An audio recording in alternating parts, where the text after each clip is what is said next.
안녕하세요. 오늘은 좀 특별한 자료를 가지고 왔습니다. 2017년에 발행된 한국의 과학, 기념우표 세 번째 묶음, 혹시 기억하시나요? 아, 네, 그럼요. 세 분의 과학 인물이 담겨 있었죠. 맞습니다. 바로 세종대왕, 최무선, 그리고 우장춘 박사인데요. 마침 전북대학교 전종욱 교수님이 월간 우표라는 잡지에 이 세 분에 대해 기고하신 글이 있어서 오늘은 이 글을 바탕으로 이야기를 좀 풀어볼까 합니다. 네, 흥미롭네요. 왜 이 세 분이 선정되었는지 그 과학사적 의미를 짚어보는 좋은 기회가 될 것 같습니다. 그렇죠. 자, 그럼 바로 시작해볼까요? 첫 번째 인물, 세종대왕입니다. 뭐 한글 창제는 다들 아실 테고 네, 하지만 세종대왕은 단순히 한글 창제에만 그치지 않으셨죠. 과학기술사 전체에서 봐도 정말 유례없는 황금기를 이끄신 분입니다. 기고문에서도 그 부분을 강조하더라고요. 그냥 기술 개발이 아니라 어떤 큰 틀 안에서 추진되었다고요. 맞습니다. 세종은 그 유교적인 예치 시스템이라고 하죠. 이걸 건설하려는 큰 비전 아래에서 과학기술 정책을 추진했어요. 국가 경영의 도구로 본 거죠. 예치 시스템, 그게 구체적으로 어떤 건가요? 그러니까 예법과 제도를 통해 나라를 다스리는 이상적인 시스템인데요. 이걸 구현하려면 정확한 시간, 역법, 도량형 같은 과학적 기반이 필수적이었던 겁니다. 아하, 그래서 천문학이나 도량형 정비에 힘쓰셨군요. 그렇죠. 훈민정음만 해도 그래요. 이게 그냥 문자가 아니라 음운 특징을 글자 모양에 체계적으로 담은, 세계적으로도 아주 드문 자질 문자거든요. 과학적 원리가 담겨 있는 거죠. 백성과의 소통을 원활하게 하려는 목적도 있었고요. 찰정산 같은 역법서도 대단했다고 들었습니다. 네, 칠정산 내편과 외편. 이건 뭐 당시 조선만의 독자적인 천문 계산법을 완성한 건데요. 세계 최고 수준이었죠. 농업이 중요했던 시대에 정확한 시간을 아는 건 정말 중요했으니까요. 의학 분야도 빼놓을 수 없죠. 의방유추나 향약집성방. 맞아요. 백성들의 건강을 직접 챙기려는 그런 애민 정신이 바탕이 된 거죠. 지편전 학자들을 키우고 또 장영실 같은 인재를 과감하게 발탁한 리더십도 있었고요. 정말 시스템적으로 과학을 육성한 겁니다. 네, 정말 대단합니다. 자, 그럼 다음 인물로 넘어가 볼까요? 고려 말의 최무전입니다. 전정욱 교수님은 이분을 고려의 이순신이라고 부르셨더라고요. 아, 그럴만합니다. 당시 왜구 때문에 나라가 정말 말이 아니었거든요. 최무선은 이걸 막으려면 화약밖에 없다고 생각한 거죠. 화약 제조법, 특히 그 핵심 기술을 알아내려고 엄청 애썼다고요. 네, 그 염초 만드는 법의 핵심이었는데 이걸 아는 중국 상인 이원이라는 사람을 수십일 동안 정말 극진히 대접해서 결국 알아냈다는 일화가 유명하죠. 그 집념이 대단합니다.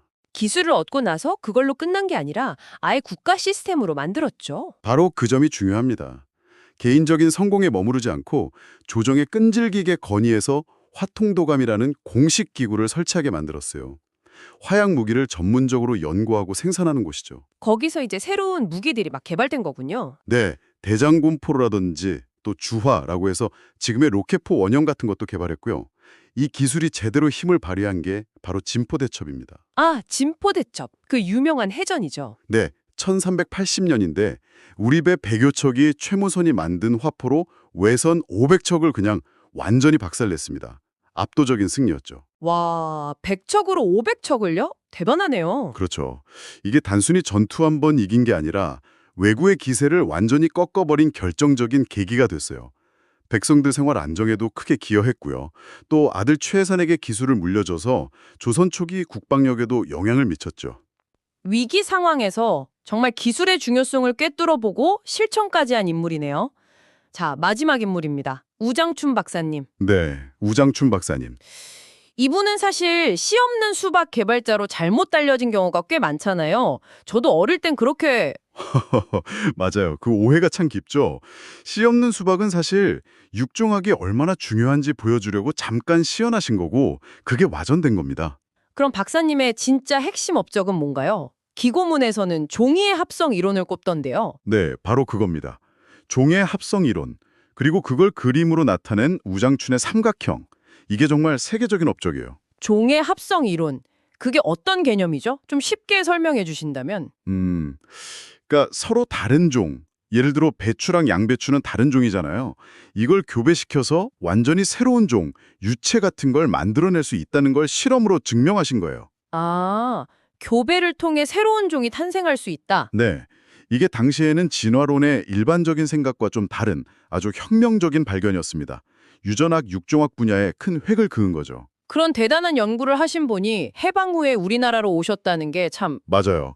여러 복잡한 사정도 있으셨지만 아버지의 나라에서 내 역할을 하겠다는 마음으로 귀국하셔서 당장 우리 농업에 가장 시급했던 문제부터 해결하셨습니다. 어떤 문제였나요? 바로 배추나 무 종자 문제였어요. 당시 우리가 종자를 거의 일본에 의존하고 있었거든요.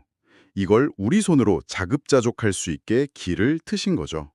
그 외에도 벼, 감자, 감귤, 수많은 작물의 품종 개량에 힘쓰셨고요. 정말 실질적인 기여를 하셨네요. 고무신 박사라는 별명도 있으셨다고요? 네, 평생 연구 현장을 떠나지 않으시고 늘 고무신의 작업복 차림으로 다니셔서 붙은 별명이죠. 과학을 통해 국민들의 배고픔을 해결하겠다는 그런 헌신적인 삶을 사셨습니다. 과학적 휴머니즘의 상징 같은 분이세요. 그렇군요. 세종대왕, 최무선, 우장춘 박사 이렇게 세 분 이야기를 들어보니 시대도 분야도 다 다르지만 공통점이 보이네요. 네, 바로 과학기술을 통해서 나라와 백성의 삶을 더 낫게 만들고자 했던 그 마음이죠. 단순히 기술만 개발한 게 아니라 그 기술이 사람들에게 어떻게 쓰일지 고민했던 분들입니다. 오늘 전종욱 교수님의 글 덕분에 2017년 기념우표 속 인물들의 의미를 정말 새롭게 또 깊이 있게 알게 된 것 같습니다. 네, 이분들의 이야기는 그냥 과거의 영웅담이 아니라고 생각해요. 시대를 읽는 통찰력, 위기를 극복하려는 의지, 그리고 무엇보다 사람에 대한 애정, 이런 가치들이 과학기술과 만났을 때 어떤 힘을 발휘하는지를 보여주는 거죠. 통찰, 의지, 애정. 중요한 가치네요. 그렇죠. 여기서 우리가 한번 생각해 볼 점은 이거 아닐까요? 이 세 분처럼 지금 우리 시대의 여러 문제들을 해결하기 위해서 과학기술은 어떤 통찰과 어떤 애정을 담아야 할까? 이 질문을 한번 스스로에게 던져보는 것도 의미 있을 것 같습니다. 네, 좋은 질문을 남겨주셨네요. 오늘 귀한 이야기 감사합니다. 네, 감사합니다.